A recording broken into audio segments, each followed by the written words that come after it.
Let's talk now, though, to Matt Vickers, MP, Shadow Minister for Immigration, Crime and Policing. He's here with us because of the shoplifting manoeuvrings that are going on. The Sun put out a story yesterday saying that Greggs have had to move all of their stuff out of the normal fridge at the front half of the shop, which you can get to before you go to see the people that are at the tills. All of the water bottles, all the drinks, all the sandwiches, all the things that they keep there. Why? Because people keep nicking them. Absolutely extraordinary. Matt, very good morning to you.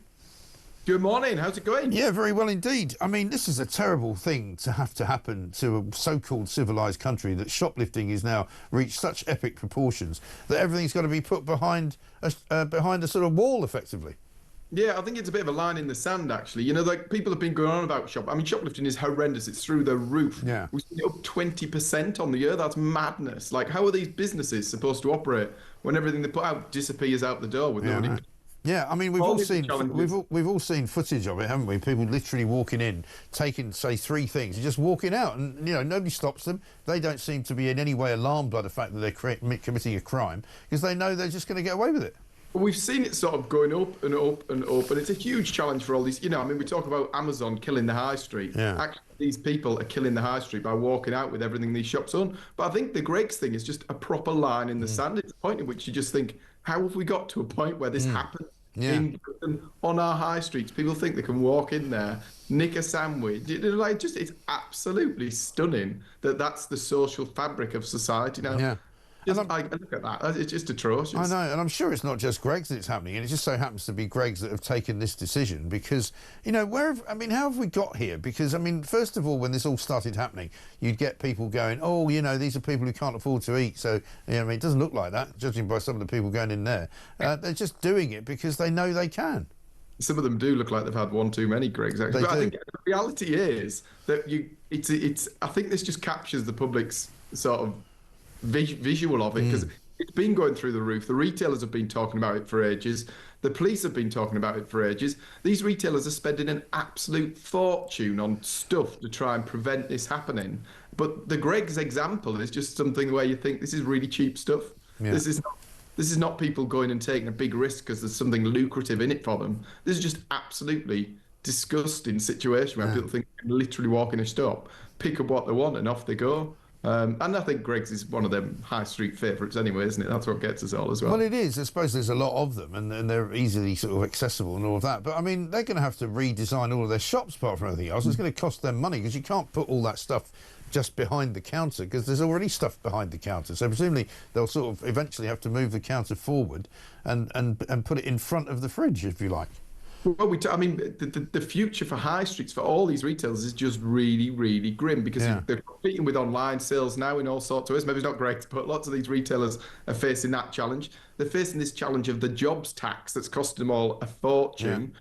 More retailers are being slammed by the increase in business rates, because the Labour have took away this small business rates relief for leisure, hospitality and retail. It's virtually doubling the business rates of little independent businesses. Yeah. But what is the high street going to look like in 5 years' time?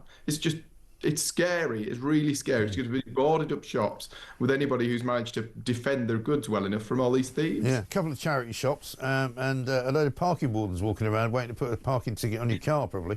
Next thing you see, gun shops growing up because people all just want to start buying them. Let me ask you about the state of the economy generally, though, because we're expecting, I think, some inflation figures out tomorrow, which could be as high as 3.3%, we're told. And if that's true, up from 2.6%, that's quite a jump.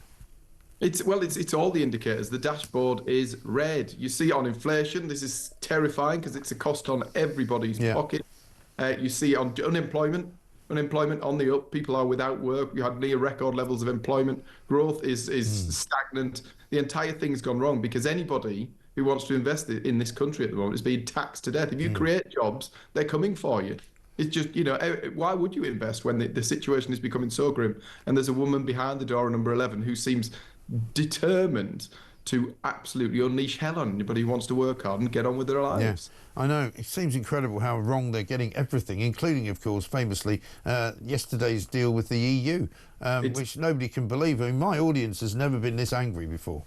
Well, the conclusion of the entire thing is that A, we're taking more laws from the EU, Yeah. B, we're giving more control to the European Court of Justice, and C, we're going to send more money, more taxpayers' money to the EU. It's a lose-lose. It's just a disaster. And the fishing situation is just unbelievable, actually. Unbelievable. 12 years. 12 years. I mean, that'll be affecting people up in your neck of the woods, won't it? Oh, huge. And I mean, the problem is the people making these decisions are the types who float around down here in Westminster. Yeah. They don't go to these coastal towns that are going to be a massacre for these coastal towns. It will absolutely destroy economies in some of these tiny little towns for people who work incredibly hard, are incredibly skilled, and put food on the table. Yeah, the only thing these lot know is about how much the Dover sole costs at the Ivy, isn't it? I mean, you know, that's what you're dealing with. But there we are. It's on a different planet, but they walk amongst us. I know, tragically. Matt, good to see you. Thank you very much indeed. Matt Vickers, Shadow Minister for Immigration, Crime and Policing there. Astonishing that Greggs are going to have to, they're going to have to just completely remodel all of their shops, basically, because they haven't got room to put all the stuff from the fridge behind the counter. They're going to have to move the fridge and move the counter, which is going to cost them a bucket load of money. Can you imagine how much that's going to cost in every single Greggs? I don't know how many Greggs outlets there are, but there must be thousands because they're everywhere. It's absolutely shocking.